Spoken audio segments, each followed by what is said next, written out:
Why has cultural appropriation become so systemic in today's society?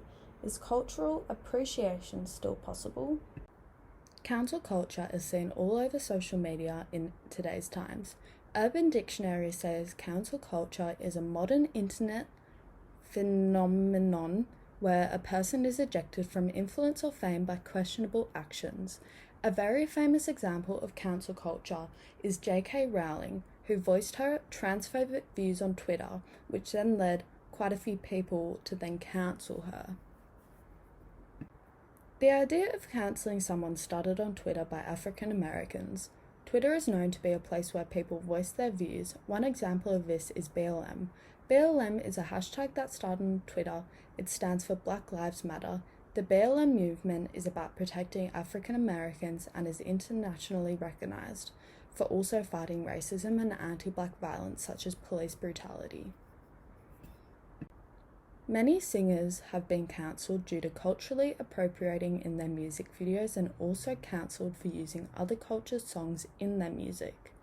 Today we are going to dive into artists who have culturally appropriated other ethnicities' cultures, as well as look at a few other forms of cultural appropriation. We are going to relate all of these back to the mediaverse as well. Beyoncé is an extremely famous artist. Her top song on Spotify has over 648 million listens. To put that into perspective, America's population is around 331 million, and Australia has around 25 million.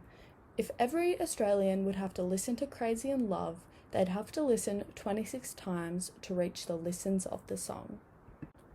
Beyoncé sang in one of Coldplay's songs, Hymn for the Weekend, and also is seen in the music video. In this said video, Beyoncé is seen wearing a sari and has henna on her hands. Saris and henna are traditional for Mumbai's culture, therefore Beyoncé was appropriating Mumbai's culture. A quick search on Twitter shows people are quite divided on whether Beyoncé wearing traditional Indian culture is offensive or not. Should people have the ability to decide whether or not it is culturally offensive?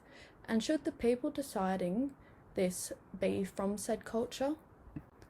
Furthermore, an Australian artist, Iggy Azalea, has been slammed for appropriating African Americans multiple times and has been coined with the term blackfishing, which is a type of cultural appropriation where a person pretends to be mixed race or African American through looks and actions.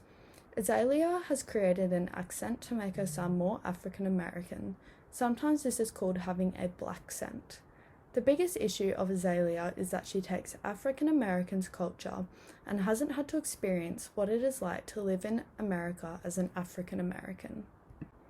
Sometimes people may describe things as cultural appropriation when really they are culturally offensive. An example of this is when the brand Miu Miu created jackets and dresses with yellow stars on them.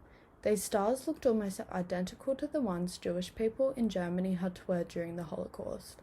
What was shocking is that inside the star was the word John. During the Holocaust, the inside of the star had a very similar word, Jude. Now let's talk about cultural appreciation. It's a touchy subject, especially among social media users. To break down exactly what it is, I'm going to show you two photos. The first image is a white lady wearing a kimono, and the second image is a famous YouTuber pretending to be a famous Japanese singer. Her white eyeshadow is to look as in she is from Asian descent. These two photos show completely different sides of the spectrum.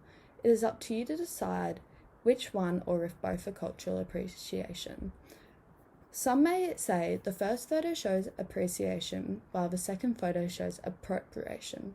Trisha has recently been cancelled due to other allegations against her. However, people did point out that she has culturally appropriated Japanese culture in the past. Social media has a huge role to play in relation to cultural appropriation. TikTok has become a platform for people to share their political views as well as their views on different music artists. I did a quick search on cancel culture on TikTok, and here is what came up. A bunch of videos of people explaining what is cancel culture and what isn't cancel culture. Thank you.